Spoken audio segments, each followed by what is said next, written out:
नमस्कार साथियों, मैं सोनू शर्मा, आपका साथी, आपका दोस्त। आज एक बहुत गंभीर विषय पे आप सबसे बात करना चाहता हूँ। आप सब जानते हैं कि मैं बात करने वाला हूँ कोरोना वायरस के ऊपर। साथियों, ये बीमारी चाइना से शुरू होकर इटली, ईरान, जर्मनी, यूएस और न जाने दुनिया में कहाँ कहाँ फैल गई और आखिरी में भारत पहुँच गई। आज से कुछ महीने पहले किसी को अंदाज़ा भी नहीं था कि देश आज इस स्थिति में पहुँच जाएगा कि 21 दिनों के लिए प्रधानमंत्री जी को लोगों को अपने ही घरों में कैद करने का ऑर्डर देना पड़ेगा। किसने सोचा था आज से 20 दिन पहले, 25 दिन पहले कि स्थितियां यहां तक पहुंच जाएंगी। लेकिन अब स्थिति उत्पन्न है, वो आपके सामने है। मैं आज कोरोना वायरस के बारे में आप सबसे कुछ बातें करना चाहता हूं। ये इन्फेक्शन अमूलतः जब भी लोगों को होता है उसके सिम्टम आने में एटलीस्ट 5 से 15 दिन लगते हैं। 5 से 15 दिन ये मालूम करने में लगते हैं कि व्यक्ति इन्फेक्टेड है भी या नहीं। ये 5 से 15 दिन बहुत ही भयानक होते हैं, क्योंकि इस 5 से 15 दिन के बीच में जो इन्फेक्टेड व्यक्ति है उसको पता ही नहीं है कि उसको कोरोना वायरस हो चुका है। और इस प्रोसेस में वो ना जाने कितने लोगों से मिलता है, कितने लोगों से हाथ मिलाता है, कितने लोगों से बातचीत करता है।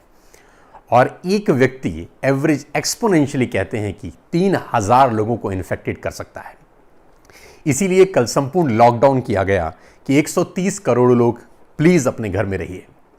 5 से 15 दिन के बाद सिम्टम आने चालू होते हैं कि व्यक्ति इन्फेक्टेड है। साथियों, we are entering in the third stage of corona virus और ये बहुत बहुत बहुत गंभीर विषय है। मैंने 42 साल की अपने उम्र में आज तक कभी नहीं सुना था कि भारत रेल व्यवस्था बंद है। 1965-1971 की जंग में भी भारतीय रेल चलती रही। आप समझ सकते हैं कि विषय कितना गंभीर है कि भारत रेल को बंद करना पड़ा। मेट्रो ट्रेन बंद है, मॉल बंद हैं, सब कुछ बंद है। मॉल, रेस्टोरेंट, जो जिम, स्पा, पब, जो आप सोच सकते थे जहां पर लोग इकट्ठा हो सकते थे, वो सब कंप्लीटली लॉकडाउन है। स्थिति बहुत खराब है। बड़े से बड़े मुल्क जो मेडिकली हमसे बहुत ज़्यादा रिच हैं, जो मेडिकली हमसे ज़्यादा इक्विप्टेड हैं, वो भी इस महामारी का सामना नहीं कर सके, हाथ खड़े कर चुके हैं। बारी हमारी और आपकी है, हमारी और आपकी परीक्षा की है। मैं देख रहा हूं कुछ दिनों से कि बहुत सारे लोगों को इसमें मस्ती सूझ रही है, बहुत सारे लोगों को मजाक लग रहा है। ये लोग घूम रहे हैं। प्रधानमंत्री जी ने 22 तारीख को कहा कि सुबेरे जनता कर्फ्यू है, सुबेरे 7 बजे से लेकर रात को 9 बजे तक, और शाम को 5 बजे आप ताली बजाएं, थाली बजाएं, ग्रेटिट्यूड पे करें पैरामेडिकल फोर्सेस का, डॉक्टर्स का, नर्सेस का, पुलिस डिपार्टमेंट का। और मैंने देखा लोग 5 बजे सड़कों पे निकल गए, जैसा कि वर्ल्ड कप जीत लिया हो आपने। ऐसा क्या तीर चला दिया था 5 बजे तक कि आप सड़कों पे निकल गए थे हुड़दंग मचाने के लिए, उल्लास मचाने के लिए, जीत गए हम? नहीं दोस्तों, ये एक बहुत लंबी लड़ाई की शुरुआत है।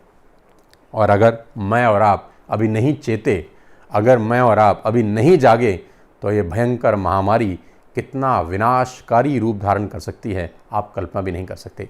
समझाता हूं आपको, पीछे लगे एक व्हाइट बोर्ड के ऊपर ध्यान से देखिएगा अगले 2 मिनट मुझको। ये ग्राफ है, we are entering in the stage 1। इसके बाद स्टेज 2, 3, 4, 4 स्टेजेस हैं कोरोना वायरस की।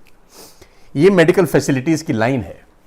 स्टेज 1 पे कोरोना वायरस के जो मरीज हैं वो बढ़ने शुरू हो गए। 5 थे, 3 थे, 7 थे, किसी ने गौर ही नहीं किया कि 4-5 हैं, क्या फ़र्क पड़ता है, इतना बड़ा देश है। 10-12 से क्या फ़र्क पड़ता है, इतना बड़ा देश है। 40-50 से क्या फ़र्क पड़ता है, इतना बड़ा देश है।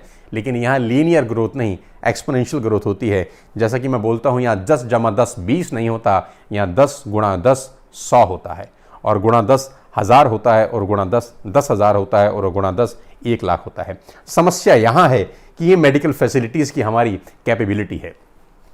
स्टेज 1 में जैसा है ये बड़ा, बहुत नीचे के लेवल पे रहा। स्टेज 2 में थोड़ा सा बड़ा, नीचे के लेवल पे रहा।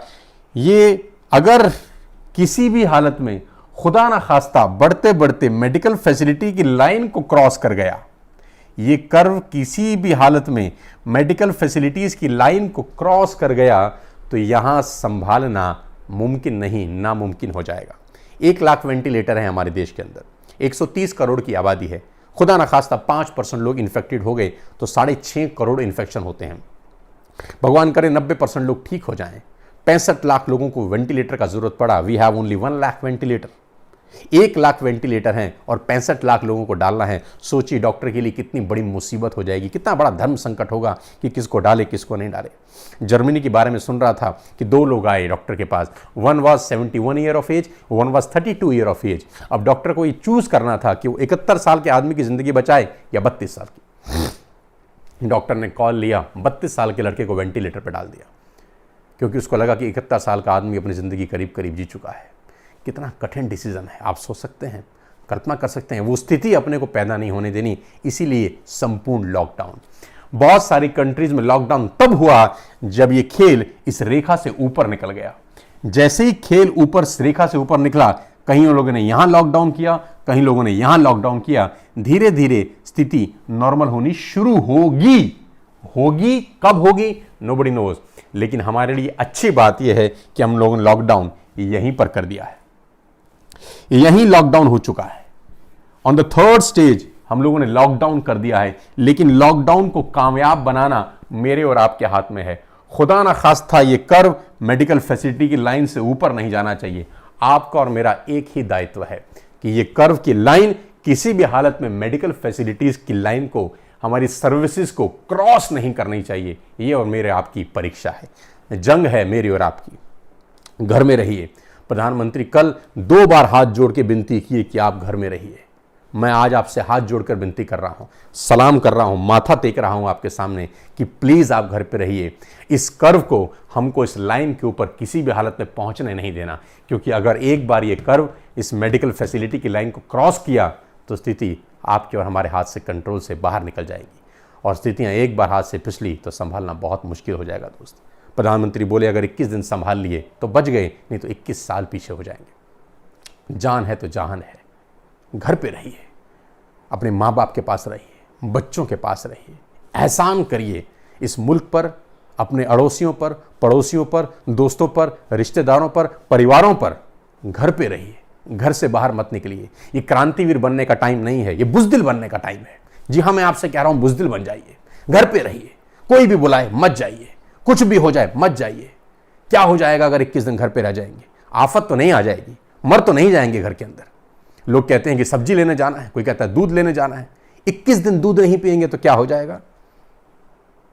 21 दिन का संयम हमारे और आपको एक सुनहरा भारत दे सकता है। मैं जानता हूं यह मुश्किल है, लेकिन इस स्थिति से आसान है। यह स्थिति हो गई, आप संभाल ही नहीं पाएंगे। अभी भी चीजें हमारे हाथ में हैं, अभी भी चीजें हमारे कंट्रोल में है। मैं फिर आपसे कहता हूं, संयम रखिए। 21 दिन जो कुछ भी है आपके घर में, जैसे तैसे गुजारा करिए। 14 बरस का वनवास हुआ था भगवान राम को। 14 साल चाय नहीं मिली होगी, बर्गर नहीं मिले होंगे, पेस्ट्री और पिज्जा नहीं मिला होगा। 14 साल कैसे खाया होगा, कैसे रहे होंगे? रहे ना। हमको तो सिर्फ 21 दिन का वनवास हुआ है। कहानियां सुनने के लिए नहीं है, प्रेरित होने के लिए। आज मौका है उन कहानी से सीखें। अगर वो 14 साल का वनवास निकाल सकते हैं तो मैं और आप 21 दिन का निकाल सकते हैं, अपने देश के लिए, अपने परिवार के लिए और अपने समाज के लिए। मैं फिर आपसे हाथ जोड़ के विनम्र विनती करता हूं कि प्लीज इस 21 दिन अपने घर की लक्ष्मण रेखा न लांघें, जैसे तैसे हो अपने घर में गुजारा करें। यह आसान नहीं है, मैं जानता हूं, लेकिन हमारे पास इसके अलावा कोई रास्ता नहीं है। स्वस्थ रहिए, मेरी शुभकामनाएं आपके साथ हैं। ईश्वर ने चाहा 21 दिन के बाद सुनहरे सपने के साथ एक नई वीडियो लेकर आऊँगा, भारत की जीत का, आपकी और हमारी जीत का। इस भारत को हमको हिमालय की चोटी तक ऊपर लेके जाना है और वो करके दिखाना है जो जर्मनी नहीं कर सका, वो करके दिखाना है जो इटली नहीं कर सका, जो चाइना नहीं कर सका। हमारे और आपके हाथ में आज गेंद है, गेंद हमारे पाले में है दोस्त। शर्मिंदा ना हो जाए, बस शर्मिंदगी ना हो जाए। लोग याद रखें कि भारत के लोगों ने वो कर दिया जो बड़े बड़े तमाम समर्थ मुल्क नहीं कर सके। आज मेरे और आपके इम्तिहान का दिन है। अपने परिवार के लिए, अपने समाज के लिए, अपने देश के लिए देशभक्ति दिखाने का सुनहरा अवसर ईश्वर ने आज आपको दिया है। डिफ़िकल्टी में से अपॉर्चुनिटी निकलती है। ये मौका है अपने आप को साबित कर देना कि देश के लिए हम कुछ कर सकते हैं। बस इतना सा करिए, घर में रहिए। मेरी शुभकामनाएं हैं।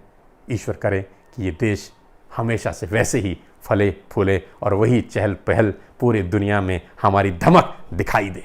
21 दिन के बाद फिर आपसे मुलाकात करूंगा। जय हिंद, जय भारत। घर पे रहिए। शुक्रिया।